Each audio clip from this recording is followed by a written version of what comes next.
زهرای مختاری خیلی خوش آمدید. خانم اسدی خیلی خوب. خانم مرتضوی با سلام خدمت شما.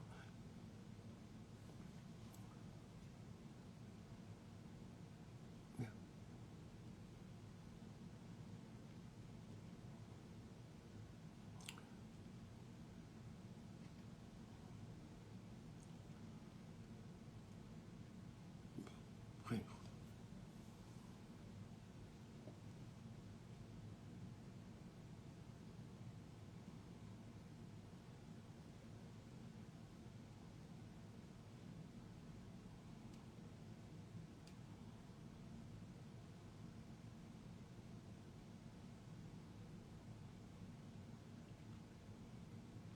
خیلی خوش آمدید.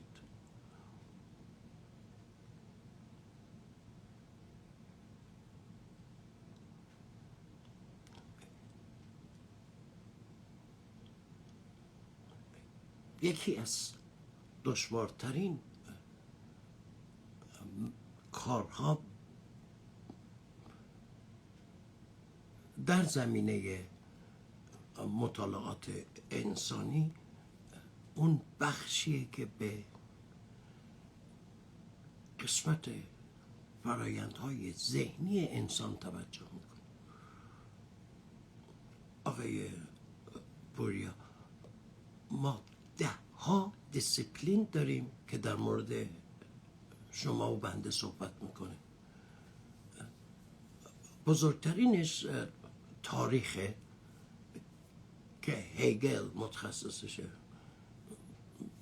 بعد میاد پایینتر به سیویلیزیشن ها میرسه که آرنولد توینبی انگلیسی، ابن خلدون و فرانسیس فوکویاما آمریکایی اینا متخصص. پس تاریخ یه جور شما رو نگاه میکنه، آقای سیویلیزاسیون یه جور نگاه میکنه. از اون یه خورده تخصصی تر آنتروپولوژیست ها هستن، مردم شناسان فیزیکی، بهش میگن فیزیکال آنتروپولوژی. اونا یه جور دیگه انسان رو نگاه میکنن که ماها در تعاملات با محیط چی کار کردیم، چجوری یاد میگیریم. یه رشته دیگه هست cultural studies که مطالعات فرهنگ ها و خرد فرهنگ هاست. از زیر اون شروع میشه مطالعات مذهبی. انسان چگونه با تصویری که از دنیا نداره اصلا میتونه زندگی کنه. صحبت های کانت و دیکارت چجوری اصلا آدم باید مذهب داشته باشه. مذهب نه اینکه کنیسه یا کلیسا یا مسجد داشته باشه. میلیون ها سال آدم ها مذهب دارن، به یه نقطه خیره میشن، از اون نقطه امید میگیرن، میخوان، آرزوشون رو با هم حرف میزنن. هنوز زبان اختراع نشده بود ولی تصور مذهبی بود.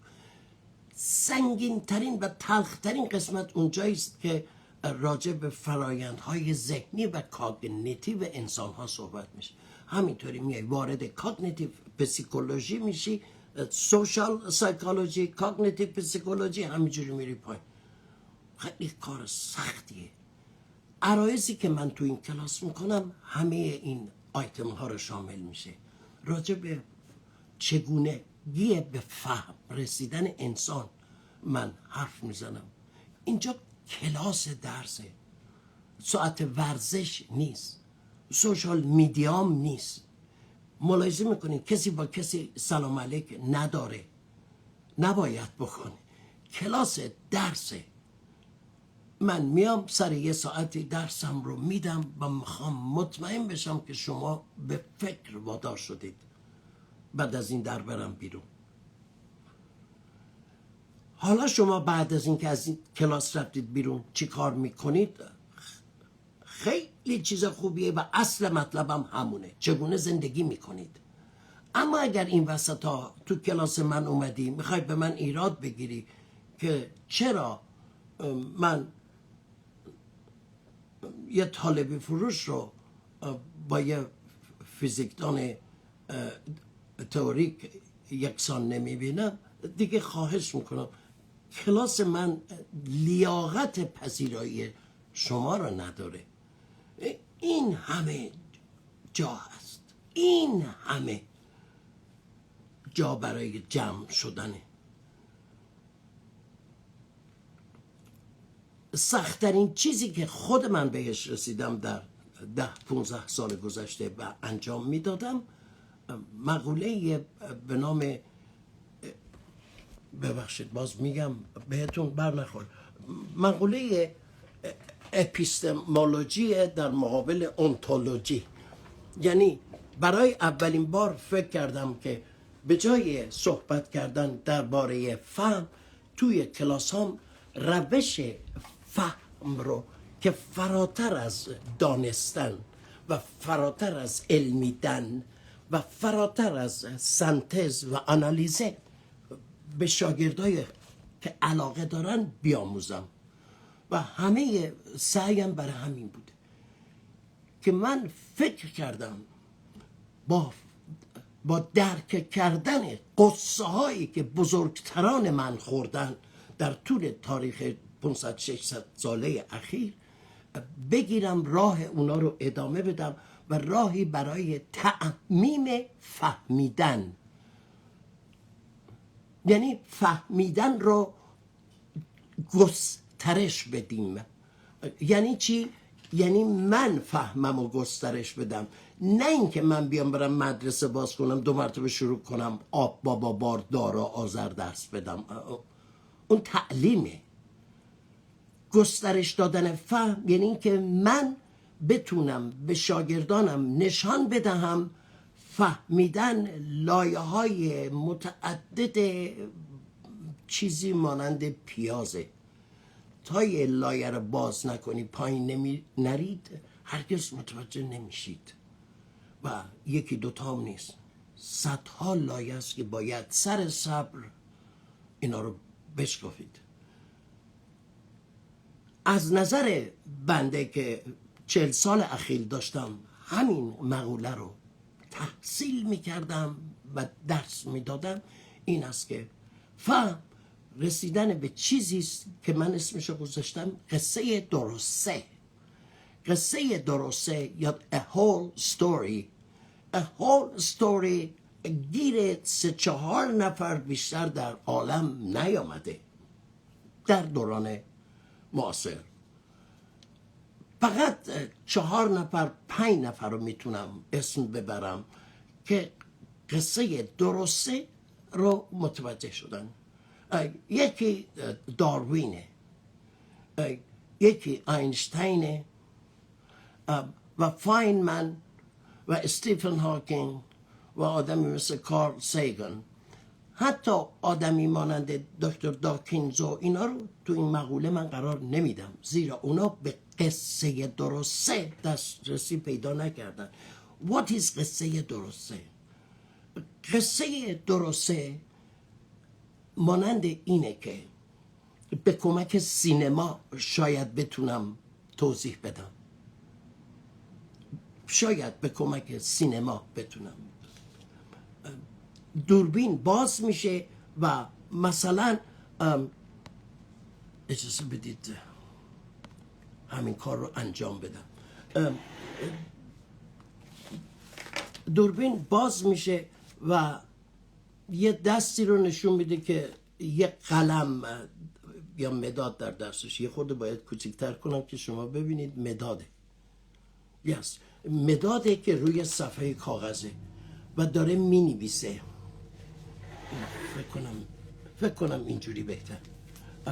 من روی این صفحه کاغذ و اینا اتفاقا یادداشت‌های خودم، من دارم یه چیزهایی مینویسم و یه علامتی مانند این پیکان رو هم میکشم، ارجاع میدم به یه چیز دیگه.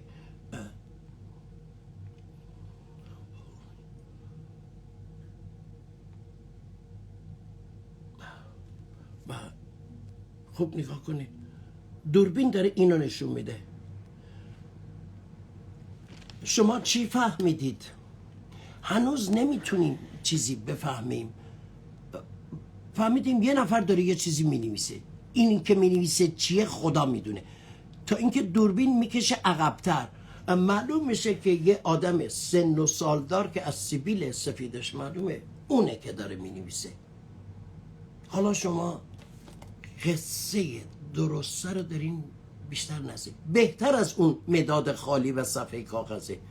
همینجور که میریم جلوتر شما دوربین فاصله میگیره و شما مقدار بیشتری از تصویری که بهش میگیم قصه درسته رو دارید میبینید.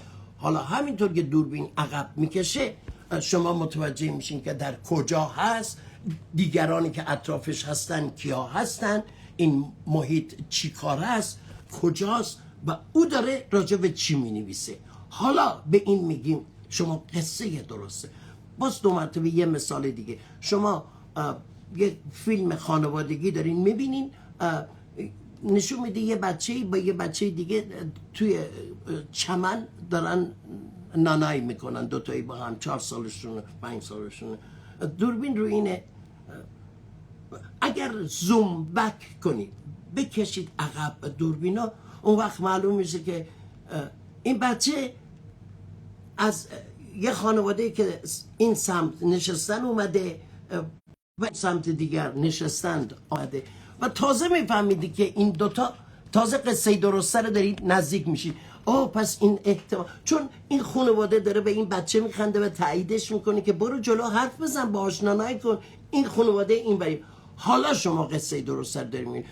اگر رو همون فریم اول مونده بودیم، دو تا بچه رو میدیدیم که دارن با هم حرف میزنن یا نانایی میکنن، فکر میکردیم خواهر برادرن، دخترم و پسرم هستن، خیلی معنی نمیداد. سیزده بدری آمدن دار. ولی الان که دوربین عقب میکشه، دو تا خانواده رو میبینه و دو تا بچه کنجکاوی کردن آمدن دارن با هم حرف میزنن، فارغ از گفتگوها و بگو و خندهای خانواده های خودشون. این دوتا تو دنیا. حالا دوربین هرچی بیشتر عقب میکشه شما بیشتر قصه رو میبینید. توی خواندن و نوشتن هم همین.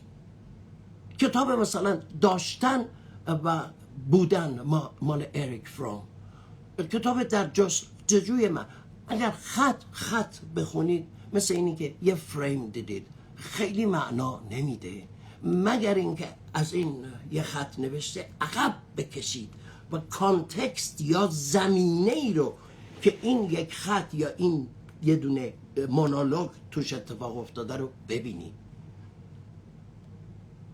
و اینا همه چیز رو عادی تصور میکنید. برگردیم به موضع مملکت خودمون این روزها. وقتی که دوربین خیلی کلوز آپه، مانند این، نگاه شما به یک چیزه، اونم اینه که شما یک کشور میبینید، کشور عزیز خودمون، و یک نجات دهنده به نام امریکا. بر نتابید. خیلی این قاب تصویر برای من خوشاینده. خدا رو شکر میکنم که این امریکا بزنه تو سر این جمهوری اسلامی، از بینش ببره، راحت چی من به یه نفر این یه دونه. ولی دوربین که عقب بکشه بینی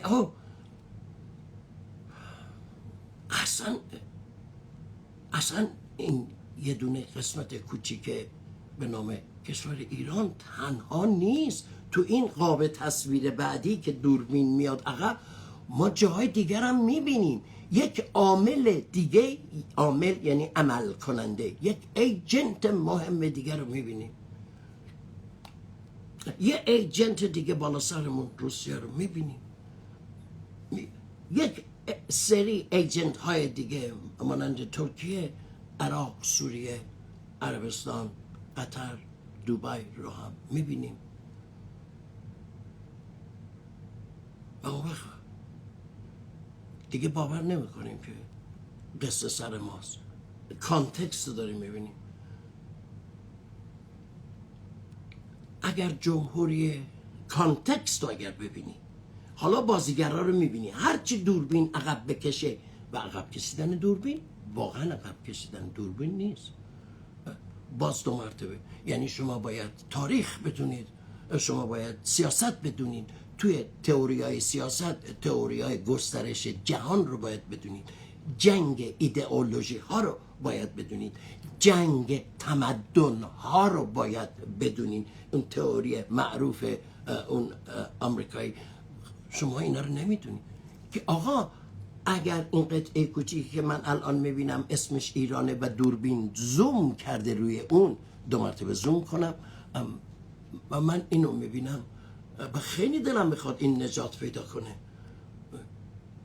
ولی وقتی که فاصله بگیرم این قطعه کوچیک حالا در میون 10 تا قطعه دیگه معنادار میشه. حالا دیگه من باید به کمک تاریخ، فلسفه، علم، politics, ideologies, economy, market economy، من باید ببینم چه خبره. اگر الان 40 ساله، دقیق تر مثل که 35 ساله، خداییش رو بخوان، اگر شاه هم بود در ایران الان همین بساط آمریکا باید اتفاق میفته.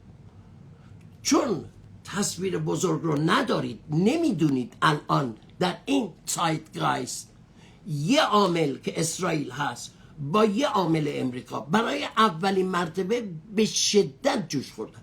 در تمام سالهای پیدایش اسرائیل، قبل از اینکه اسرائیل خودش رو از زیر نفوذ پدرش که انگلستان بود در بیاره و سرسپرده امریکا بشه، تا قبل از اون از سال 1948 تا 10 سال بعدش تقریبا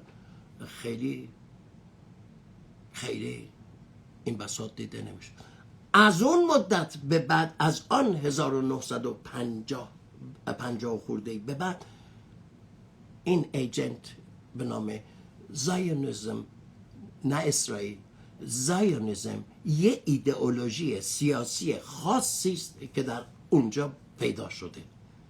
ریشه هاش در اروپا کاشته شده، در اروپا جنین رشد کرد، اومد خودش رو رسون به اسرائیل. ببینید توطئه نیست بگیم انگلیس کرد، فرانسه کرد، تاریخه. حالا اون رشته جدیدی که به وجود اومده در اسرائیل یک نوع نئوکولونیالیسمه، کولونیالیسم جدیده که فقط زیونیسم بخشی از جودائیسم یعنی جهودیت با زیونیسم فرق میکنه. زیونیست حالا پروژش اینه که این منطقه باید دی استیبل بشه تا من بتونم همه اینجا رو کنم، و تنها وقتیه که ایالات متحده که همیشه با اسرائیل هم پیمان و ساپورت بود، این دفعه فوق العاده ساپورتیوه، برای اینکه شاخه ای از جمهوری خواهان بسیار تند با آمدن بالا، دمشون هم گرم که اینا با اسرائیل بسیار خوب جوش خوردن، برای اولین بار کوچکترین مخالفتی نمی کنن. و حالا همه این شما تو اخبار ناو جرال فورد و کیف میکنین، ناو ابراهام لینکلن کیف میکنین که این آمده، شما نه نیمده مهر نسبت بده.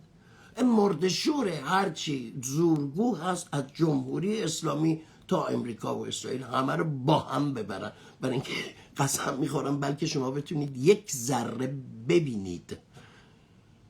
الان اگر زمان محمد رضا شاه پهلوی هم بود باید این اتفاق میافتاد، باید این منطقه دی استیبلایز بشه. با عراق شروع شد، لیبی، چرا مصر نه؟ برای اینکه مصر از جور دیگری متعهد شده که تو این بازی نبود، و الا قبلا مصر سردمدار اخوان المسلمین و نهضت ضد اسرائیل مصر بود. جنگیدن، کمک کردن، کشیدن کنار. عراق، لبنان، سوریه، افغانستان، همه اینا و بعد نوبت ایران. رضا شاه هم اگر بود باید این اتفاق، احمد شاه هم اگر بود، الان هر کی بود باید این اتفاق بیفته.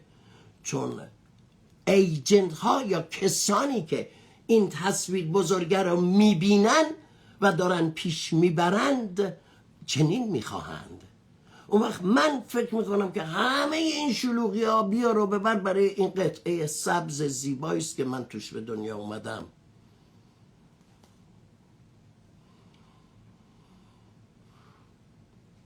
دو تا شورشگر بود در منطقه که شما نمیخواین بدونین، چون دوربین شما هر چقدر بیاد عقب باز چیزی توی کادر نمیاد، ولی یه خورده دوربین رو بکشید عقب طالبان رو میبینید.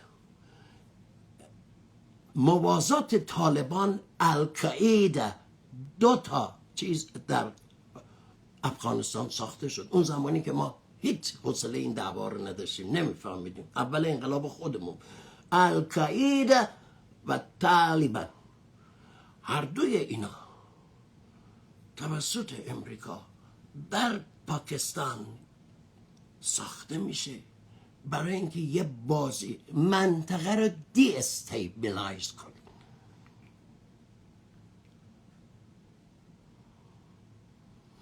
اون طرف یه چیزی به وجود میاد زیر پای ترکیه توی سوریه به نام ISIS، Islamic State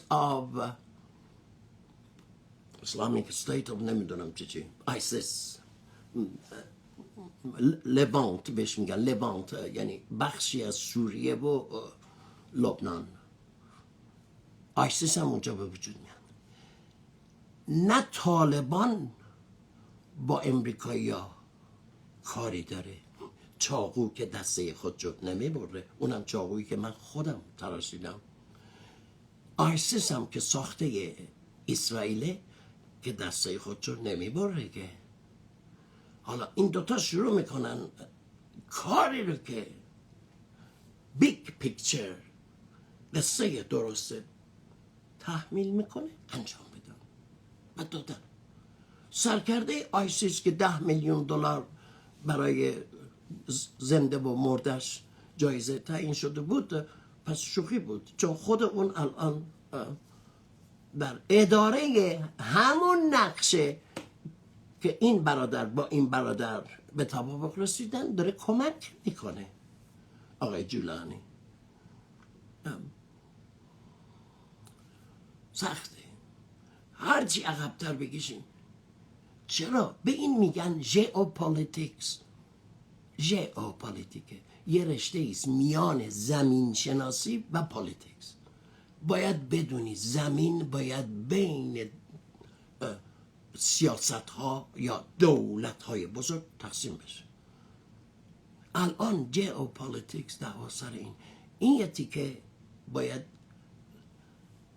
به هم ریخته بشه. بنابراین امیدوارم همون جوری باشه که شما میخواید. من اصلا چیزی نمیخوام، چون من فقط عاشق عقب کشیده شدن این دوربین و بیشتر آوردن اطلاعات جدیدتر در فریمم هستم. هیچ ربطی به بیرون این کلاس نداره. این هر در تایید تئوری فهم خودمه، اپیستمولوژیه. من نمیگم که شما هم باور کنید، نه، میخوام بگم فهمیدن چقدر سخته. الان یه جمله بذارید جلوی هر بچه کوچولو.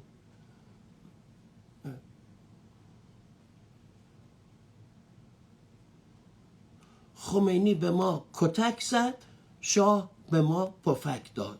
این شعر رو میتونیم توی مهد کودک خمینی نکبت ما رو کتک زد اما شاه به ما پفک داد. برای یه بچه حتی این تصویرم یک ذره کوچولو اینو که دعوای بین دو نفر، اون بچه همون قدر میبینه از دعوای ما بزرگسرها و از لشکرکشی امریکا به این منطقه و ناو جرالفورد و ابراهام لینکن. اون فقط همین رو اینه که خمینی کتک میزنه آدمو ولی شاه آدم پفک میده. یا نمیخندید شما به بچه ها که تصورشون اینه؟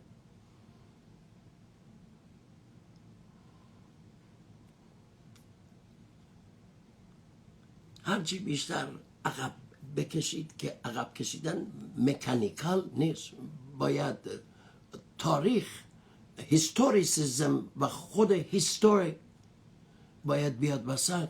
ایدئولوژی ها رو باید بشناسیم،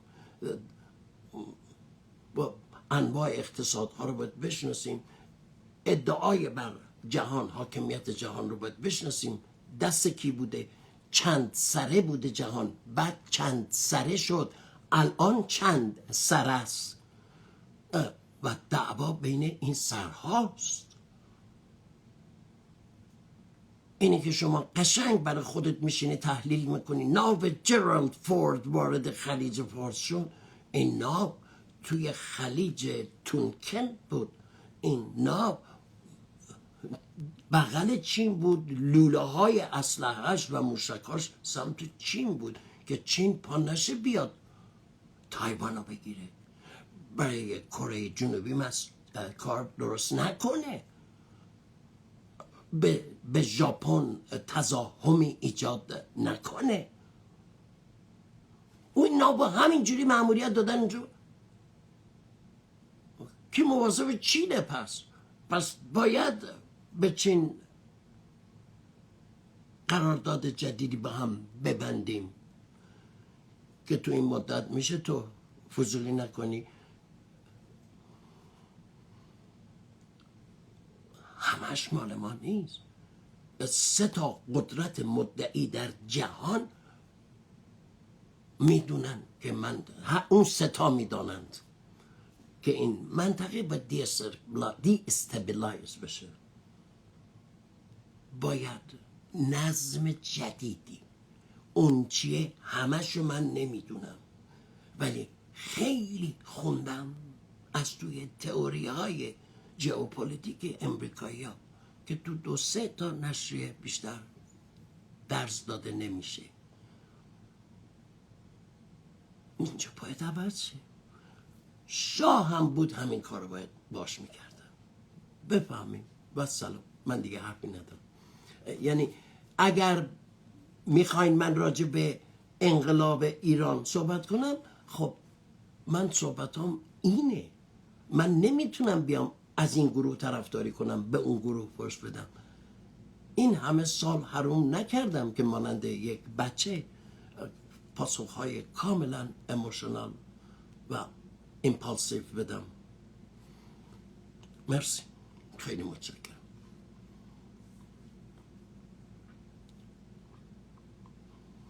مرسی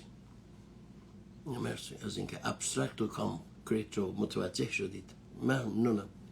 خانم علیزاده، همین خانم علیزاده ممکن ازتون خواهش کنم بیاین بالا زیارتتون بکنم. خانم چیز هم که اول تشریف آوردن اسمشون یادم، مختاری خانم شما دوست دارم احوالتون رو بپرسم، همین خانواده‌تون رو بپرسم. اگر دوست دارید تشریف بیارید با من حرف بزنید، اگر نه که هیچ، من حرفی ندارم. حالا آنچه که بنده ناقص عقل با این همه جوش و خروش آموختم و تصویر گنده ای رو با عقب کشیدن دیدم، ببینید اونی که در واشنگتن نشسته، اون چند نفر پشت پرده، 20 نفر 25 نفر نمیدونم، نمایندگان سرمایه های عظیم امریکا چجوری دارن الان به من میخندن که میگن خوبه این بابا تا یه بخشی از قصه درسته رو دیده ولی هنوز نمیداند. راست میگن. فقط همون 3 قدرت گردن کلفت عالم که مدعیان و زبان همو میفهمن میدونن و قصه درسته رو میبینن که دنیا داره کجا میره چجوری.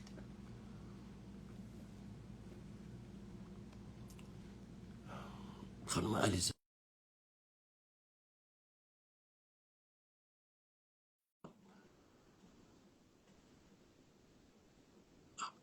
علیزاده، ممنونم، خیلی ازتون متشکرم. چون خانم علیزاده بله بسیار خوب، بچه ها که جاشون جمع نمی کنن و سلام.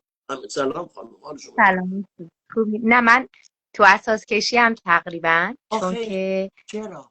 اه، برای اینکه به خاطر همون اتفاقاتی که افتاد به صاحب خانه ما گفتن که در واقع ما باید بریم از اینجا و ما در حال گشتنیم برای خونه. برای همینه که اینجوری در هم بر همه چیز. آخش اینی که میگین جدیه، یعنی کسی آمده به صاحب خونه شما گفته خونه رو از زیر پای اینا بکشیم بیرون؟ بله، برای اینکه اینجا یه صاحبخونه‌ای داره که خودش کاناداست و چند تا اینجا خونه داره، یعنی چند تا آپارتمان داره و یک وکیلی هستش که اینجا خونه ها رو اجاره میده. و خب یس بهتون گفتم قبلا اینجا تعدادی از آدم ها هستن که در واقع به یه جاهایی بستن یس و پشت سر ما رفتن صحبت کردن و با محمد چرا؟ تماس گرفتن. این آقای وکیل بله مگه شما گفتن که تو با همسرتون 2 بچه نازنینتون چه خطری داشتین که رفتن پشت سر شما؟ چی گفتن قربونتون؟ استاد نمیدونم، گفتن که آقای علیزاده کارش درست نیست. نمیدونم دقیقا نگفت، فقط گفتن به محمد گفتن که پشت سرتون حرفای خوبی زده نمیشه، شرمنده. یعنی ما فقط تون رفته تو تظاهرات؟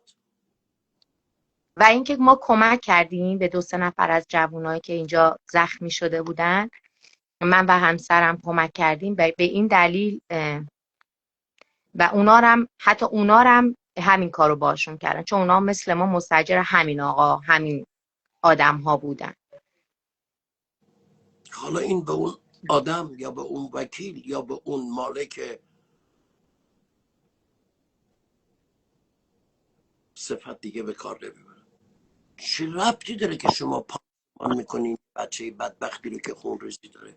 اون مگه چی کار است؟ اون مگه رئیس سازمان اطلاعات و امنیت کشوره که بهش برخورده؟ اون مگه فامیل خامنه ای که بهش برخورده؟ در هر صورت احتمالاً ارتباطاتی دارن دیگه. آخش هیچ ارتباطی ندارن. تو اون مملکت همه خودشون رو وصل میدونن. ممکنه یه پخمه ای باشه مثل بنده هیچ کاره، ولی دوست دارم خودم رو متصل بدانم به وضع موجود. درود بر شرف خودتو محمد آقا و خدا بچه هاتون رو من نگهدار شمارم برای اونا. قربونت از قول من خیلی سلام ممنون. به محمد آقا. مرسی قربون. خدا نگهدار.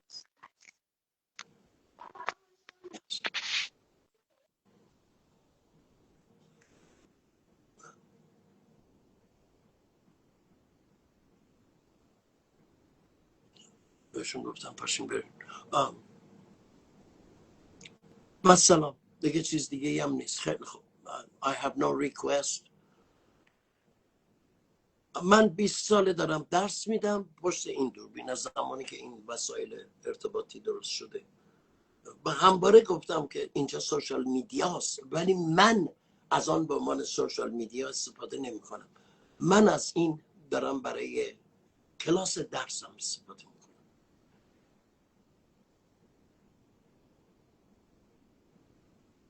من از اینجا دارم به عنوان کلاس درسی که جای دیگه نیست استفاده می کنم. موضوع و تاپیکی رو دارم درس میدم که کسی سراغش نمیتونه بره. اونم قصه درست، اونم روایت. باید پدرت توی خوندن کانت با هایدگر در اومده باشه تو بفهمی یعنی چی قصه درست.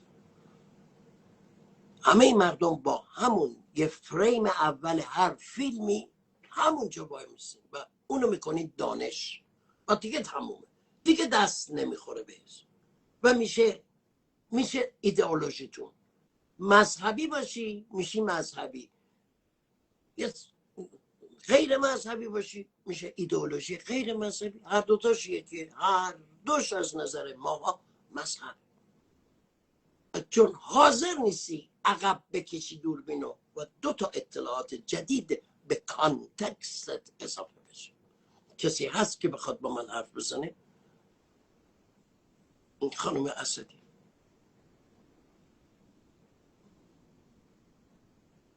من حتی از این که باید 2 دقیقه راجع به چیزای شخصی حرف بزنم خجالت میکشم، ولی از این که بعضی از مخاطبین می نویسن که ما 6 سال شاگرد توییم، ما 10 سال داریم از حرفهای تو توی یوتیوب و اینجا رایگان استفاده میکنیم، ما خودمون شاگرد تو می، ولی چرا نمیای تو خیابون؟ نمیخوام توضیح بدم، قرار نیست توضیح. شما حق ندارین کانت و هگل رو برین محاکمه کنین که چرا نمیای تو خیابون با ما سنگ بزنین. کار دیگه ای داره میکنه، در بخش دیگری از هستی مشغوله. سلام خانم.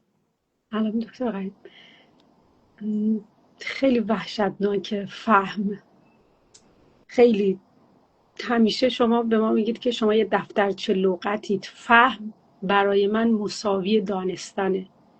وقتی شما از فهم که یکی از کانسپت ها یا حالا شاید پارادایم به نظر الان برای من میاد که انقدر ابسترست که شما قصه درسته رو الان جوری برای من کانکریت کردید که من با همون دیدم عقب کشیدن برای من انقدر زحمت داره این فهمه تعهد میاره دکتر غریب. پس باریکلا آزادی میاره و من از آزادی فرار میکنم. کت دارم.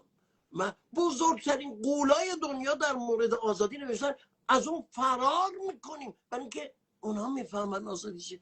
حالا رضا غریب اینجا بشینه میگه من آزادی میخوام، دلت خوشه برای اینکه آقای غریب نمیدونی آزادی یعنی چی و چقدر مسئولیت و تعهد با خودش میاره برای تو.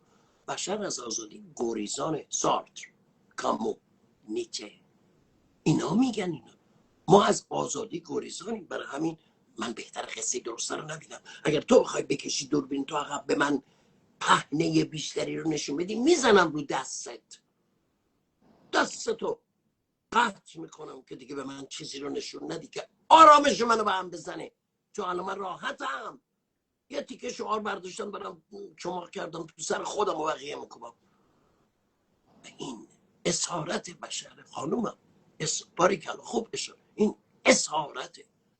باید بتونی آرنت بخونی، باید بدونی دوبوار بخونی تا بفهمی یعنی چی. چرا همه از آزادی گریزانیم؟ آزادی مال فلاسفه آزاد اندیشه، بخاشون میدم. ممنونم خانم اسدی.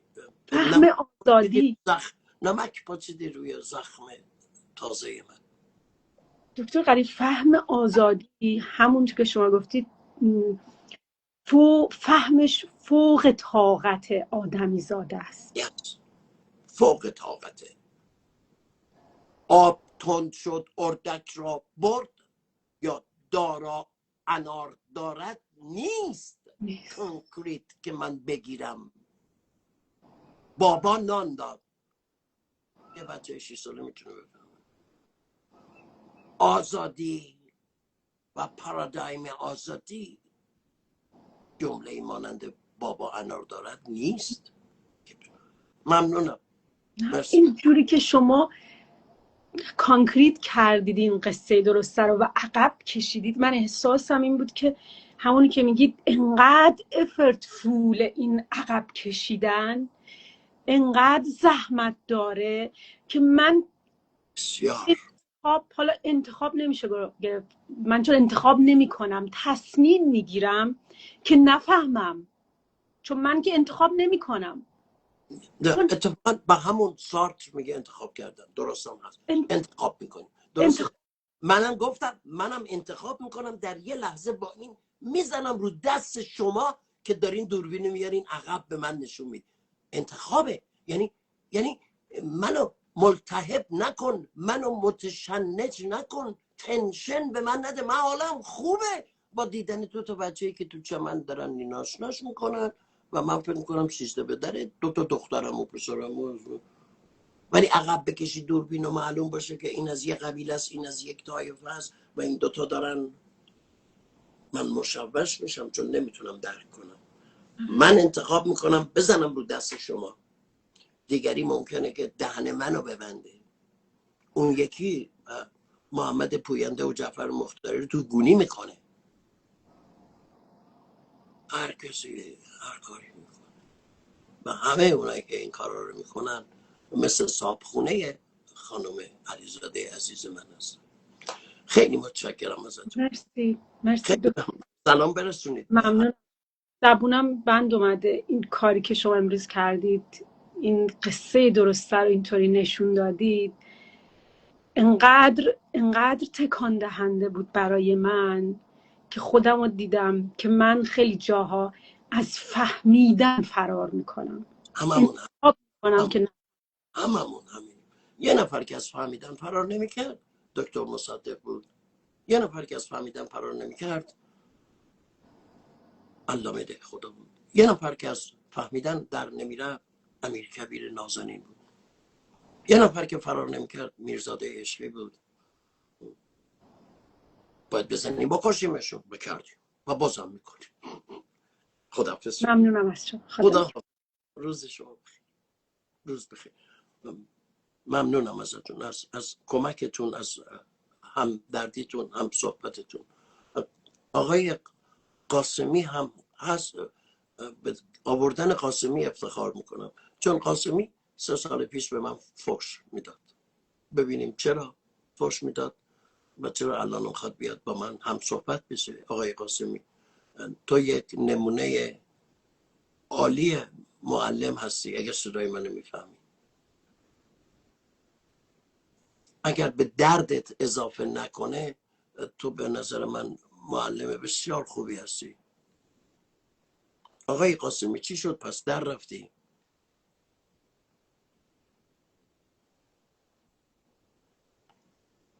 نمیتونن تشریف بیارن. خوشحال میشدم اگر میامدی. خیلی خیلی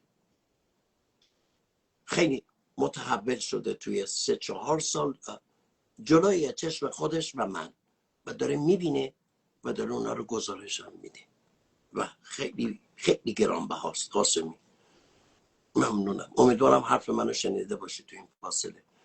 بهت تبریک میگم و حرف دیگه ای ندارم. خیلی ممنونم. خانم علیزاده روی بیا. این خانم میگه چرا با ایران شاهنشاهی؟ خانم من اصلا نمیدونم شاهنشاه چی هست. میگه الان حرف منو گوش نکردی. خانم الان ایران شاهنشاهیه برای من. الان رضا شاه کبیر، نه شما، سر کار آمریکا باش همین کارو میکنه. خانم چرا نمیفهمین؟